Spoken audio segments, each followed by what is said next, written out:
Karena kalau cari yang ideal dengan kondisi kapasitas 1.100 huniannya 3.465, ini agak susah saya jawabnya. Kemudian Pak Hadi Fatur Rahman, saya tidak mengikuti proses hukum Bapak, Pak.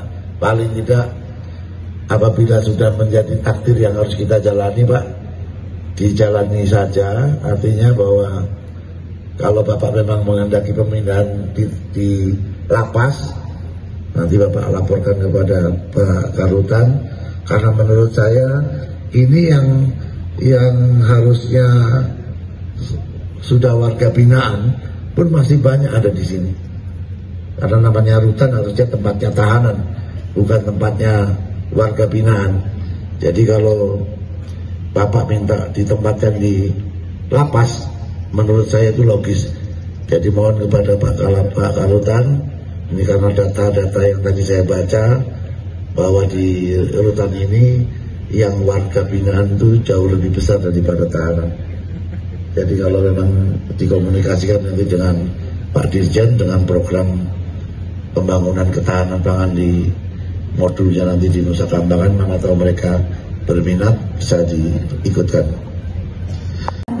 SHMH yang kami hormati Wakil Menteri Imigrasi dan Pemasyarakatan Bapak Menteri Kementerian Imigrasi dan Pemasyarakatan, dan tak lupa yang kami banggakan warga binaan pemasyarakatan Rutan Kelas 1 Cipinang. Assalamualaikum warahmatullahi wabarakatuh. Baik, Bapak Ibu hadirin dan juga warga binaan pemasyarakatan yang kami banggakan, marilah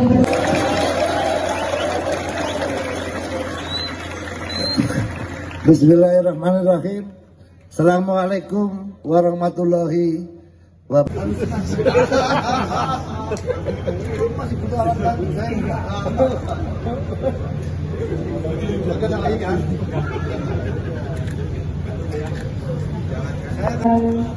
Dari Rutan Kelas 1 Cipinang yang dipersembahkan secara langsung untuk Bapak Menteri Imigrasi dan Pemasyarakatan. Kantin, ya, harga dari kantin kita turunkan.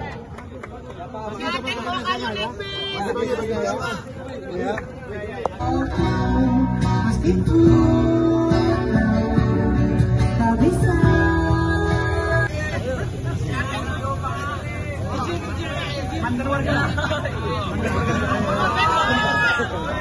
Izin Bapak, izin kamera di tengah. 1, 2, 3.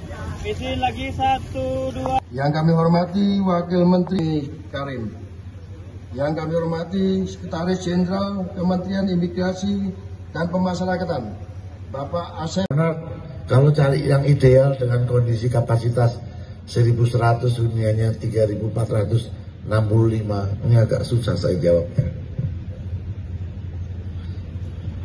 Kemudian Pak Hadi Fatur Rahman, saya tidak mengikuti proses hukum Bapak, Pak. Paling tidak apabila sudah menjadi takdir yang harus kita jalani, Pak, dijalani saja. Artinya bahwa kalau Bapak memang menghendaki pemindahan di lapas, nanti Bapak laporkan kepada Pak Karutan, karena menurut saya ini yang harusnya sudah warga binaan pun masih banyak ada di sini. Karena namanya rutan harusnya tempatnya tahanan, bukan tempatnya warga binaan. Jadi kalau Bapak minta ditempatkan di lapas, menurut saya itu logis. Jadi mohon kepada Pak Karutan, ini karena data-data yang tadi saya baca, bahwa di rutan ini yang warga binaan itu jauh lebih besar daripada tahanan.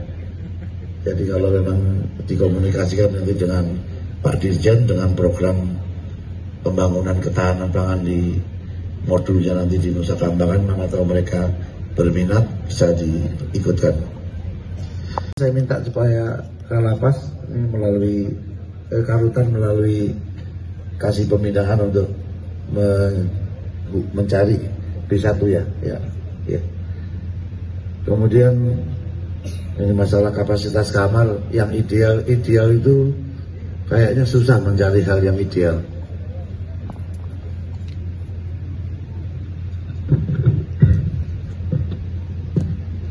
Kapasitasnya 1.100 ya, isinya 3.465. Makanya kalau tanya yang ideal, saya agak susah menjawabnya. Tapi saya lihat ini sudah hampir 1.900 orang sudah tinggal di bawah 1 tahun. Apabila memang sudah melampaui masa 2/3 hukuman, kemudian menjelang bebas bersyarat atau sudah waktunya mendapat cuti bersyarat, atau mau ikut pelatihan di Nusa Kambangan, nanti kita mulai bulan 7.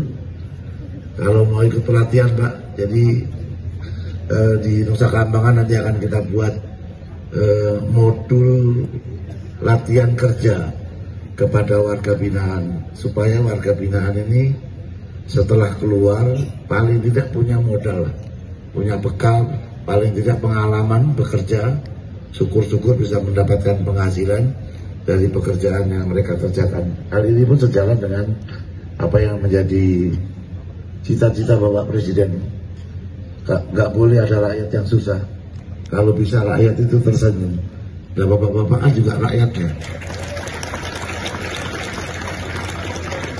Oleh karena itu saya mencoba untuk membuat model latihan kerja kepada warga binaan di Nusa Kambangan.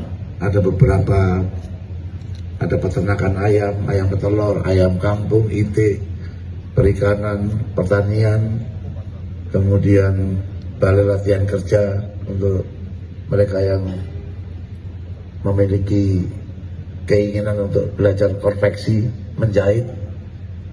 Kemudian ada membuat batako, membuat genteng, kerjasama dengan PLN. Ini mana tahu dari rekan-rekan yang sudah memenuhi syarat untuk mendapatkan bebas bersyarat atau cuti bersyarat nanti bisa mengikuti.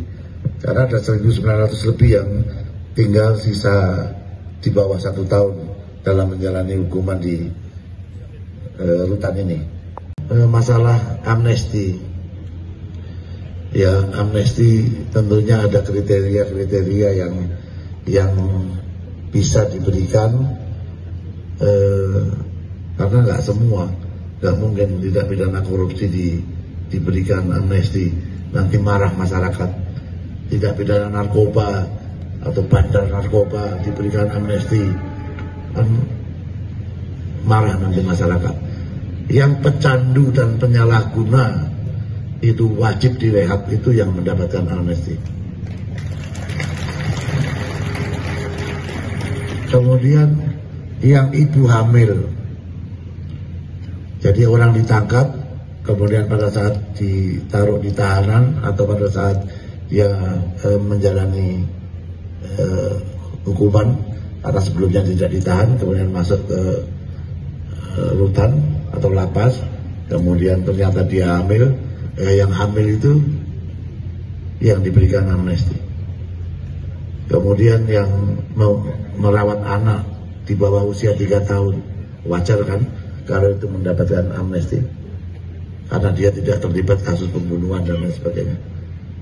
Kemudian ada lansia di atas 70 tahun dan sakit menaun, ini juga yang akan mendapatkan amnesti. Artinya mohon maaf, memang tidak bisa semua diberikan atau diajukan amnesti dari Bapak Presiden, dan sampai sekarang pun belum tuntas karena masih harus dilakukan assessment, jadi masih butuh waktu untuk melakukan assessment dan penelitian. Jangan sampai nanti petugas salah di dalam menyampaikan daftar orang-orang yang mendapatkan amnesti, yang berdampaknya kepada salah pimpinan mengambil keputusan. Jangan sampai Pak Presiden salah mengambil keputusan karena kita salah menyajikan datanya di dalam pengajuan amnesti tersebut. Kemudian